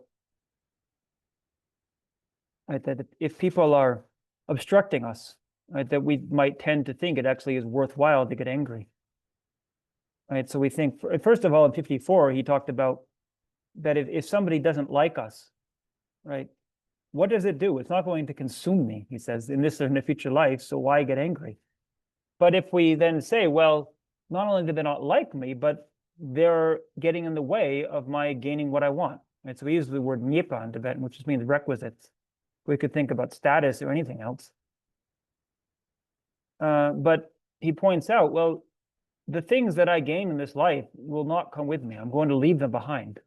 But the non-virtue I create is going to continue with me. So we have to think about what is more important, right? He goes on to say later, right, that if I, in order to achieve what I want, so it's very nice when he says, Nepa, so he says, well, I could achieve a lot of material benefit and then live for a long time in practice. So I could think that way. But if for the purpose of attaining material benefit, I act out of anger, then all I do is exhaust my own merit, destroy my own merit. So I'm not using the purpose of my life. So he says, think about what is the purpose of my being alive. If I lose the principles that I live by, then if I live purely by non-virtue, then what's the use of living a long time?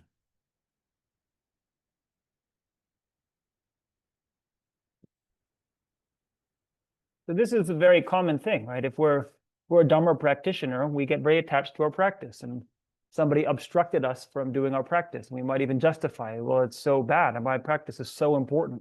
There's so much merit in my practice. This person is just, they must be creating aeons of hell merit of non-virtue to be born in hell for all that they're doing to me. But maybe that's so, but if we think about it from our own side that way, it's not helpful. It's only going to increase our anger. And it may very well be wrong. We might not really be seeing things as they are. There might be different ways to view the same situation.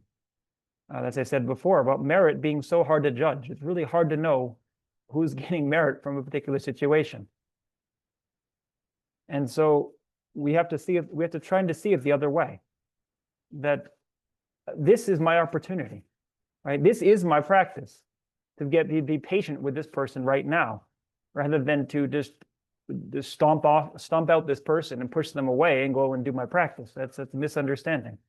The practice is to work with what manifests.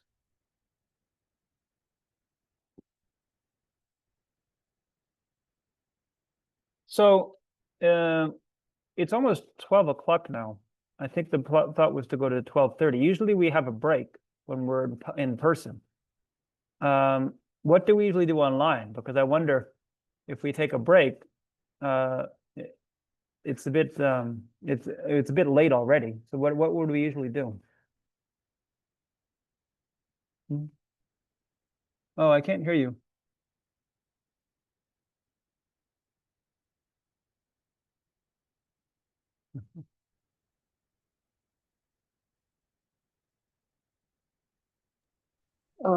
Venerable, Yes. when we don't take a break, Yes.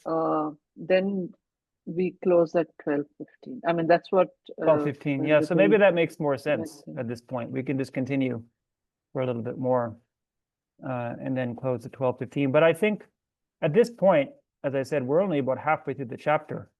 So, and I think it's good maybe that we just have a little bit more of question time. If not, there's no questions, I can continue talking, but I think rather than trying to push through it, maybe even in the future, we'll have a chance to go through more of it.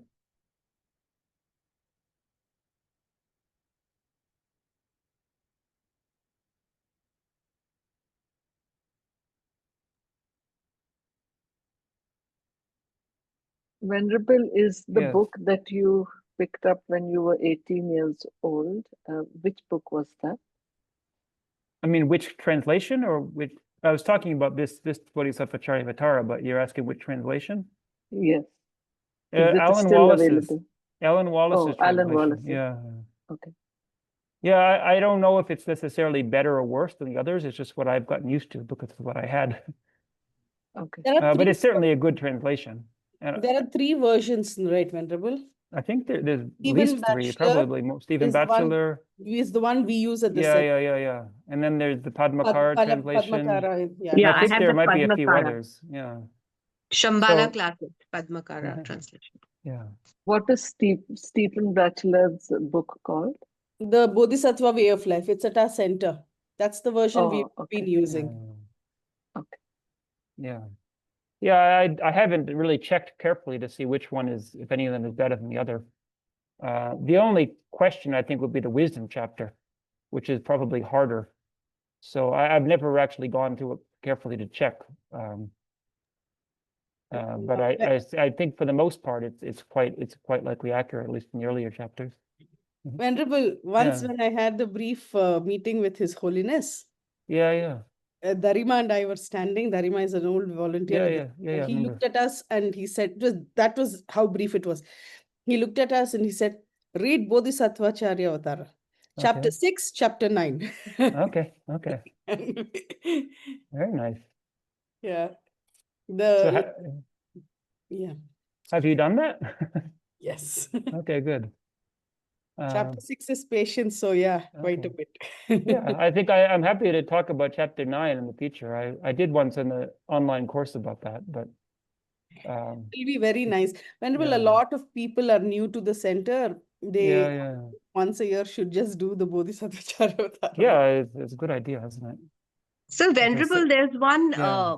online retreat which I attended of Geshe Dorji Damdul, which he did only on chapter 9. Yeah. You The could wisdom spend a long chapter, time on because it's chapter everything is 9. on emptiness. So he has his intense, of course, the whole Nalanda studies goes very detailed into, though I have to join a course, but he goes in very detail with each school, what does Chittamatra say, what is, and then goes from saying substantial entity to,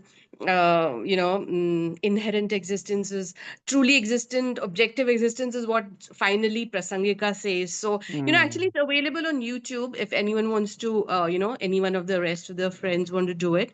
You just say wisdom of emptiness or just say chapter 9 and, Geshe Dorji Damdul's retreats, 16, 17 videos will come up. So it's a great learning there. That's a 16, 17 sessions on the chapter 9. Yeah, Oh, 16, okay. 17 videos, each 1.5 hours. Okay. Yeah, you could spend a year on it, I suppose. Yeah, I spent a year in it. Yeah. Thank you. The thing with chapter 9, it's mostly based on Nagarjuna. It's pretty much taking the ideas of Nagarjuna and putting them into a kind of a stepwise practice for meditation. And so that's why I think you could take it as a starting point to then talk about all of the philosophies. But it's very condensed in that way. So if you haven't studied the philosophies separately, it's going to require a lot of explanation with each verse about what are they talking about. It's kind of assumes a lot of background information. But at the same time, if someone does that well, then it's a good way to kind of go through it, because it's quite thorough and also very what do we say?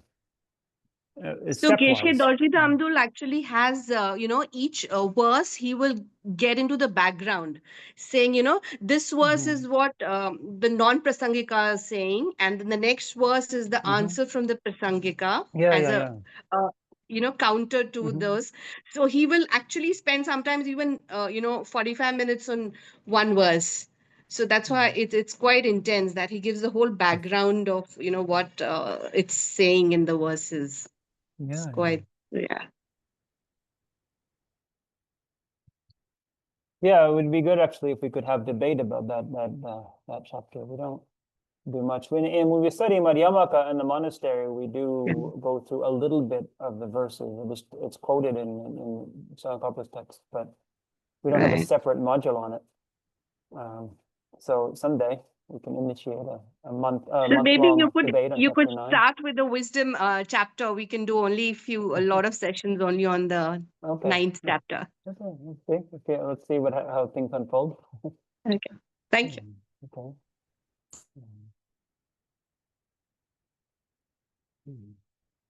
So, are there any other questions? No.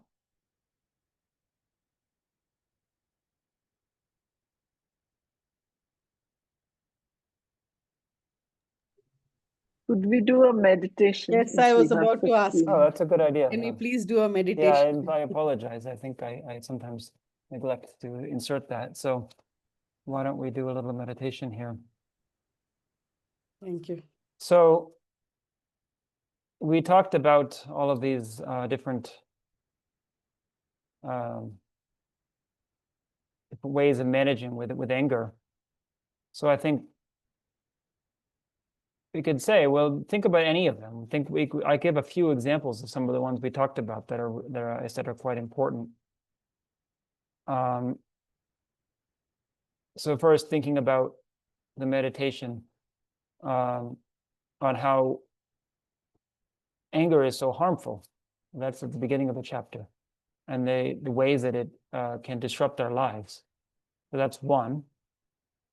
The second one is thinking about how anger arises due to our wanting things to unfold in a particular way and then being thwarted. So then practicing to try to have less attachment to particular outcomes, such that we have less chance to give rise to anger. That's two.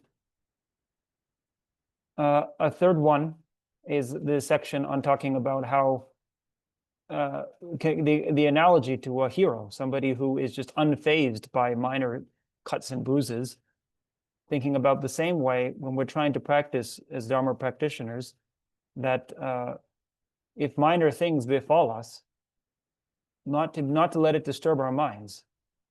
So that is 3. And then 4 is thinking about the benefits that we get from experiencing suffering, how it can actually help us to cultivate certain states, like diminishing our pride, cultivating compassion, and then avoiding non-virtue in the future. That's 4. Then there is the comparison of the person who's getting angry to an illness, thinking about it as an impersonal process. So that is 5.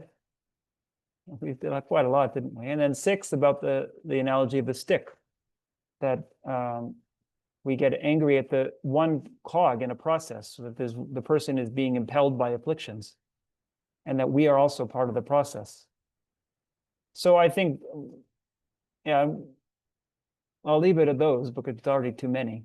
So you're welcome to choose any one of those. So just to mention the list again, it's one that the disadvantages of anger, the way it's harmful. 2 is the ways that our attachment to desired outcomes leaves us ready to become angry. 3 is the analogy of the hero. 4 is the way that that anger actually, suffering can be beneficial for us in our practice. 5 is that seeing the person who harms us as an impersonal process. And 6 is the analogy of the stick. So you're welcome. Anyone who wants can choose any of those and just focus on thinking about the sort of the entailments of that. What does it mean? And maybe think about a particular process in your life, a time when you were angry. Try to focus on seeing it in a different way. It's best to try to, it's not necessary, but maybe it's good to try to focus on something that you're not actively angry about now. It's easier to begin that way, such that it's more likely you'll be able to start seeing it in a different light. Then maybe if you are able, then you can move on to something that is actively agitating you now, trying to apply the same logic. But choose any of those 6 and just try to think about the situation from a different perspective. We'll just do that for about 10 minutes here.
Okay, so in about 10 minutes now.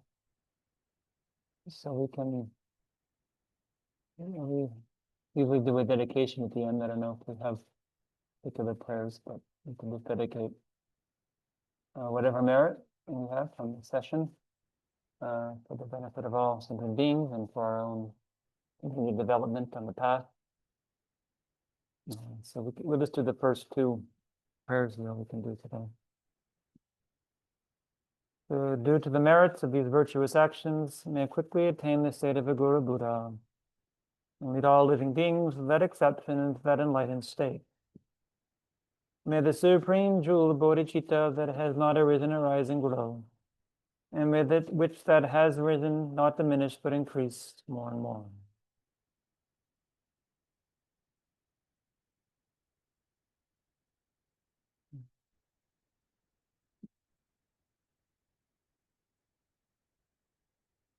Well, thank you all. I hope to see you again. Maybe at the Thank you, retreat Venerable. next month. Thank you, Thank you, Venerable. Venerable. Okay. Thank you, everyone. Thank you, Dee. Okay. Thank you I for just have a organizing. couple of Oh yeah. announcements. Okay. Yeah. I can hear you now. A couple of announcements. Yeah. The center is hosting a retreat at Seraje Monastic University campus at the Choe Ling Center. This will be on between the 18th to the 21st of September. We are open for registrations. Anyone who is interested, please write to us. We'll send you the registration form and all the other logistical items. We will send all of that to you. Please register as soon as possible. And it's a very interesting retreat on Lamrim topics, and it will be led by all of our three venerable teachers and different times. And also being away from Bangalore or wherever, whichever city you are in, whichever, it's just something that is really good for the mind. So I'm advertising it greatly with all of you all. So please take the time to come. Unfortunately, it won't be online, I think. So it will be offline, and it is 3 or 4 days of no phones, no computers, no Bangalore city in the right time to kind of soak in everything that is good in, Seraje and listen to the teachers. So please take this opportunity. And the center is open next week for a bit of deep cleaning that is continuing. We are taking the opportunity to do it when venerables are busy with their exams. So when they come back, they have a really beautiful center. Anyone who is in Bangalore and who can help out, please jump in. Thank you. Well, Thank you. Thank you, Venerable. Thank you so much. This is a wonderful teaching, and yes, I'll be in touch with you about the next topics that we can. Okay. Okay. Good. Thank you very much. Thank you for organizing. Thank you.